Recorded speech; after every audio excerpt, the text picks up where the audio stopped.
Anita, how's your mental health? Questionable at all times. You know this. Yeah, how's the mental health of your children? Also a little bit tricky. Can I tell you my experience in trying to find therapists for myself and my kids, Mel? Yes, please. Okay, this is how it goes. You ask around your friends and your family for a referral for somebody who's nearby. You finally find somebody who sounds like they might work for your family. You give them a call and you find out that A, they're not accepting new patients, or B, they have a huge wait list. So you start over again and you ask people if they know anybody who would be a good therapist and a good fit. Finally, you find one, you go and you meet with them, and you figure out that you don't actually like them that much. But it's been so much work to find somebody who you can go to in your area that you're kind of stuck with them. Well, do you have any ideas for how to get around this? I do because guess what? I've actually had some therapists that I have found on my own, which involves what you're saying. Sometimes I remember one time I was like 3 hours in the bathtub on my phone looking Yeah. through websites.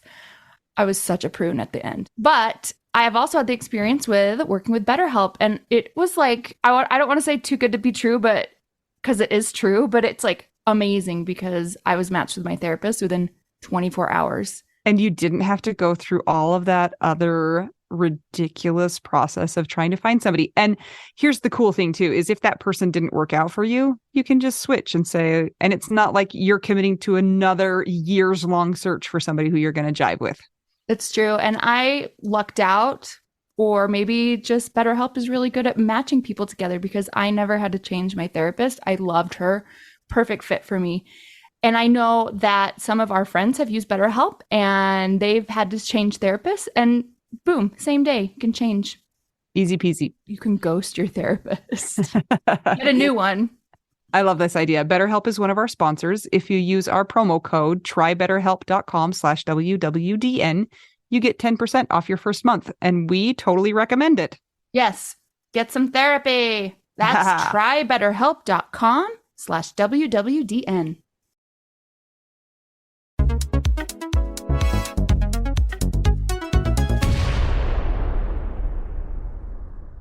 Do you have that same dog on your shirt? This is a Jack Russell Terrier. Oh, okay. And Jersey is part Boston Terrier, part pug, mostly Boston. So it's a terrier. Yeah. Yeah. Some sort of cousin. Goodbye. So, Anita. Yeah. Let's talk headstones. Ooh, okay. Thanks for choosing that topic. This is very appropriate. I will go first. That seems good. Okay, I did not think that I had a choice as far as waiting to get a headstone. You know, when your person dies and you feel pressured to make funeral plans, and the funeral happens within 1 or 2 weeks, and it's just like all these things. Like fire hose. Yes. Choice. Can you give me a year and then we'll deal with it? But yeah, I think I just was caught up in the motion of what happens after somebody dies, and I was driven to the place where you choose a headstone, and I remember sitting there and the people are like, "What do you want?" And my husband's parents were there, and I was like, "What do you guys want?" They're like, "Oh," we all three were like the worst. Cuz I mean, I didn't care. I just was like, "My husband's dead. I don't care what's there. Like he's not in there." And I actually didn't realize that people had very, very, very strong feelings about headstones until I met you, Anita. So let's talk about your situation and we can come back to this.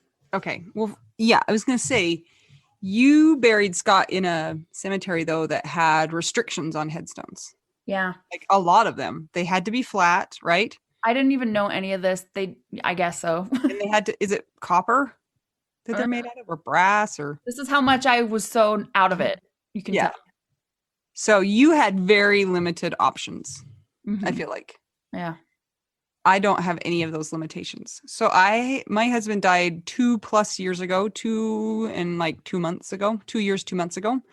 No headstone still. And not a lot of pressure from outside sources, but a little bit of pressure, and just felt really unable to make the decision about what it should look like and what I should get. Like kind of paralyzed about it. to a What are certain some of the degree. thoughts? What's been holding you Yeah. back? Well, first of all, I'm a generally indecisive person. I have a hard time making a lot of decisions, and I don't have great design aesthetic. So I'm like, I don't even know what I like. I I don't want even to know. help you. Can I design it? Yeah, sure. And then it Okay. will have Jack Russell Terriers or something on it. You never know. Um, but I right after the funeral, also the funeral directors, I felt a great deal of pressure from them, and I reacted poorly to that. It was like, leave me alone. Did you I'm not yell at making that decision. No, but I just like I'm not very good at standing up for myself in general, but I did stand up to them. I was like, I'm not going to worry about it right now. And I knew that I had that option because ironically, my grandpa, when my grandma died, he didn't have a headstone for her for 6 years. And I had to force him to go get one for her. It runs in the family. I know. I didn't know it was an option to not choose. I thought you Yeah, had right. to choose. And then I was my husband died in November, and so then what people were saying was, well, they're not even going to be able to get it in before Memorial Day, but hurry, if you choose now, Yeah, then it will get in before Memorial Day. I had no idea. Now I know so much more. right. They said the same thing to me. Like, if you want this in by Memorial Day, and that's like total sales tactic to make you feel that rush, like Rushed. limited Yeah. time offer, buy two, get one free. So, Maybe we but should have done yeah. Who would you have shared it with though? You didn't know that. me yet. Well, if So, I had waited long enough, then I would yeah, have. true. Yeah. And then there's just the like, how do you research a headstone? I don't even know. I don't know either. But so then I'm not a very decisive person. That's the first thing. Oh my And gosh. then we get into the even the even trickier part, which is paralysis around doing him proud, conveying to the world that this was the most important person in the world. And knowing that's impossible, number one, because everybody in the cemetery who has a headstone is the most important person in the world. But I want it to be like everybody who walks past will know that this is the most important person in the world. How do you put that And in stone and just with a few words? uh-huh. And you can't change it because guess what? It's set in stone. You could rip it out. Yeah, I know. But they're kind of expensive. It's not like they're $12.99. They're Like thousands of dollars. 1,099. Yeah. Yeah. Yeah. So I've heard I, of some scams with headstones too. yeah, yeah. It's so unfortunate that people take advantage of others with these horrible circumstances. Like, come Right. on, This scammers, is go pick not the something time. else. So I have been looking into headstones though lately, and I've kind of set a goal for myself, What's your goal? but I kind of don't know if I want to say it out loud because then I'll be held to it. Just say it. My goal is to have chosen a headstone by his next birthday. That's Which my goal. is In April. So soon. 2 months away. No, it's not even 2 months. It's less than a month. Never mind. I take it back. Father's Day Of 2036. of 2036. I always say that I have, if as long as I do it before 6 years, then I'm doing better than my grandpa did. Ugh. Yeah. I've heard of some really fun headstones. What are some of like some cool ones that you've seen? Are you getting any ideas? Well, I mean, I've seen like ones that are really literal and kind of campy. You know what I'm saying? Like Mhm. golf clubs or like a big musical note and things like that. And I don't want that. Yeah. And I mean, that's fine, but there's nothing that Jason loved so much like that I need to make a headstone out of it. I'm gonna put the boss in another room. Okay. Just a minute. The boss is licking your face. Yes. The boss has bad breath. Woo! Sorry, boss. I think I do too. I can't even smell you. Yeah, I can smell that. I went to the Sleepy Hollow Cemetery, Anita. You did? Yes. Where It's is that? so Is that cool. It's in Sleepy Pennsylvania? Hollow. It's in New York. What? New York. Okay. New York That's State. cool. Mhm. And all of those headstones are all like decaying, aren't they? Because It's they're so old. cool and creepy. Yeah. Well, there are a lot of rich people there. like there's mausoleums there. It looks like you're going to a mini version sometimes of like a memorial at Washington D.C. Oh, wow. Like, yeah, some of these are huge, but you do not have that option. You have a Right. little I plot. mean, even if I did have that option, I don't monetarily have that option. I can't build an Yeah. obelisk. I like how you were talking about the things that you could put on there, like the engravings. Mm-hmm. I remember sitting in our meeting for Scott's headstone, and I just was looking at all of them, and I could hear Scott like here in my mind's eye, just going like, "Are you kidding me? Are you kidding me?" And I actually, my go-to coping strategy is laughing and just making things seem super ridiculous. And so I was like, "Yeah, I'm putting an RV right there, and I'm going to put a unicorn there." Yes. Like there's so many. They Because had so many. I had no idea there were so many. You could choose anything. yeah. And that's almost crippling in a way. It might be better if somebody was like, you have two options. You can have a black one or a gray one, and it can be square or it can be a circle, and you can have Comic Sans font Oh, or papyrus barf. and Oh. choose. And then I would be like, Scott, sorry that you just got embalmed and all this stuff. We're cremating you now. I can't do that. Yeah. Yeah. So I just don't want it to be run of the mill. I want it to be something that's a little bit different, but I also worry that I have no taste. And so I don't want it to turn into something gaudy I or can help you. thank you. I don't know if I trust you. You put like unicorn vomit on Scott's grave every year. So Yeah. He earned that for leaving me. I'll show you the picture of the one I'm thinking about though. Okay. And I mean, it's been 2+ years and I'm still not sure about double versus single headstone. Oh.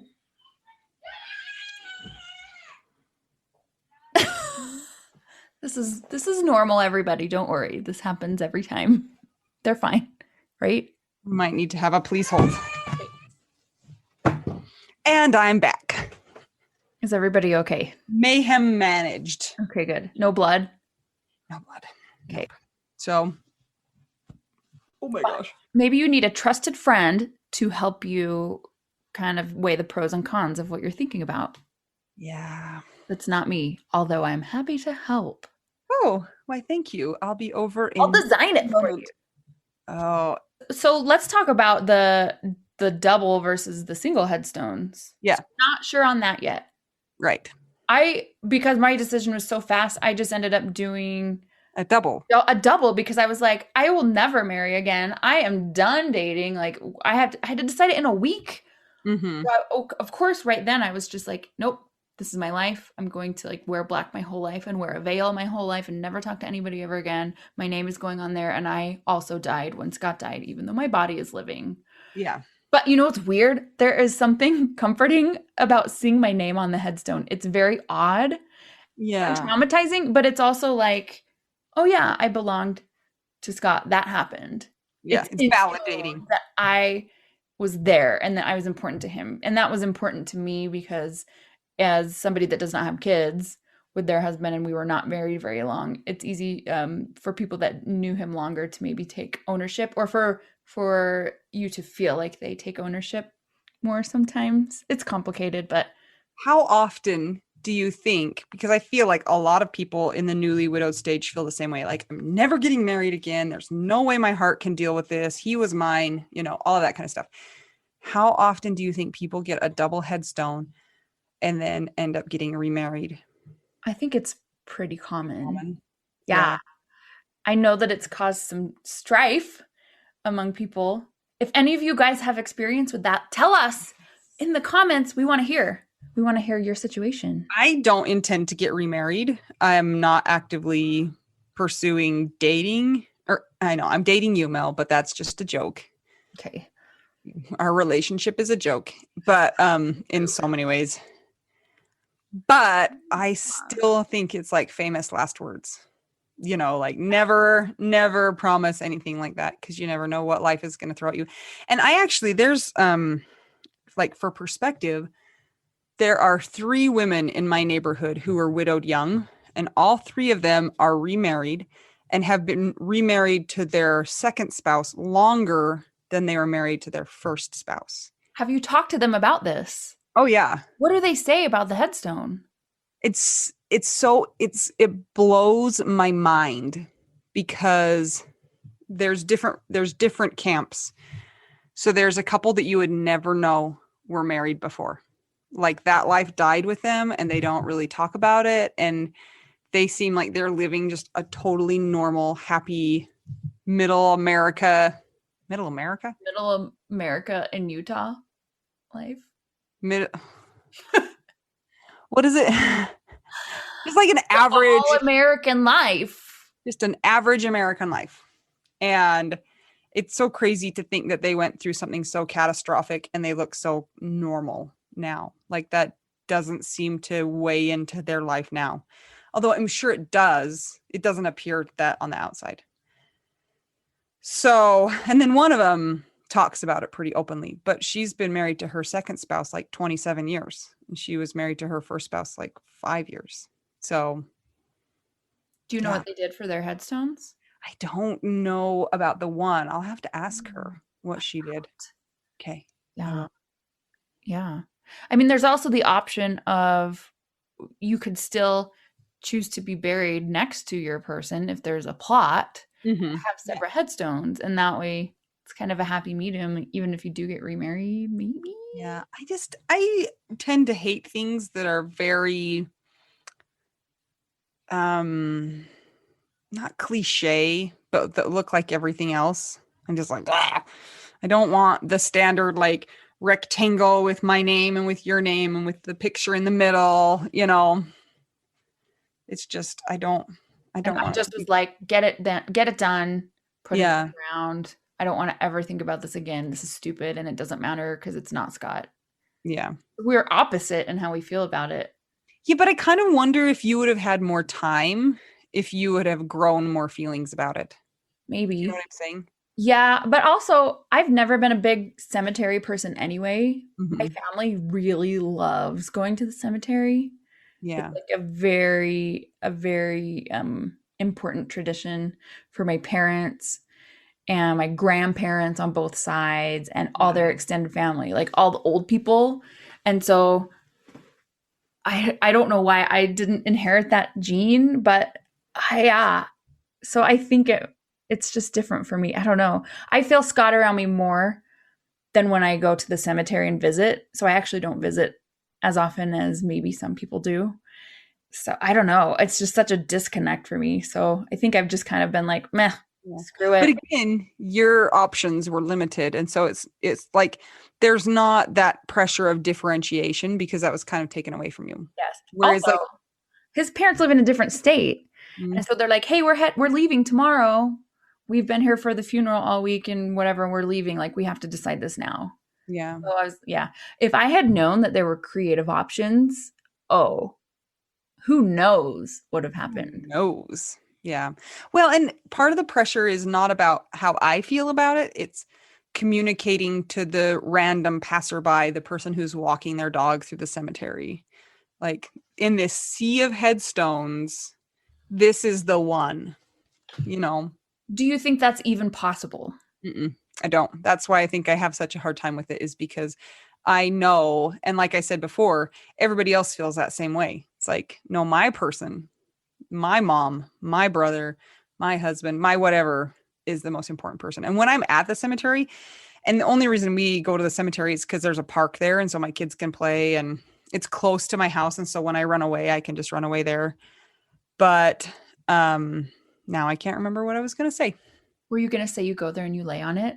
I do sometimes.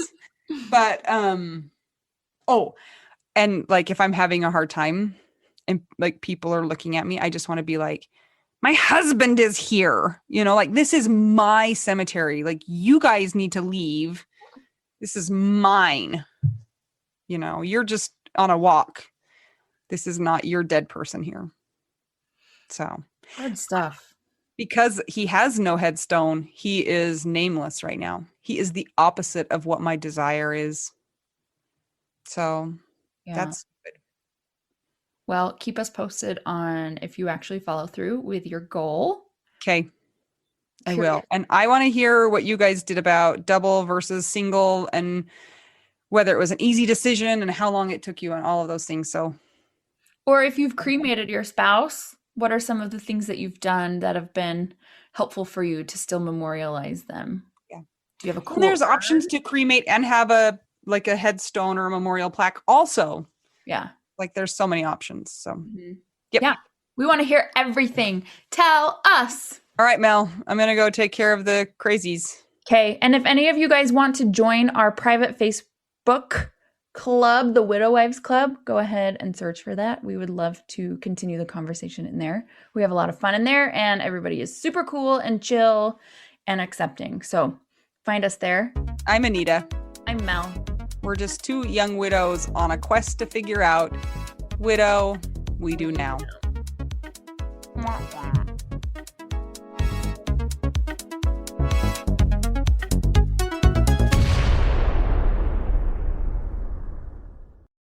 This is my favorite thing to discuss with you. Tell me, what is it? One of my favorite things. I do enjoy tacos and cheese and dogs. This is about how you cannot pay hundreds and hundreds of dollars for a phone plan, especially when you're a widow, your person is dead, you might have kids, you might need another option, and you just want your phone to work, you want unlimited texting and service, and you want it to be like 25 bucks a month.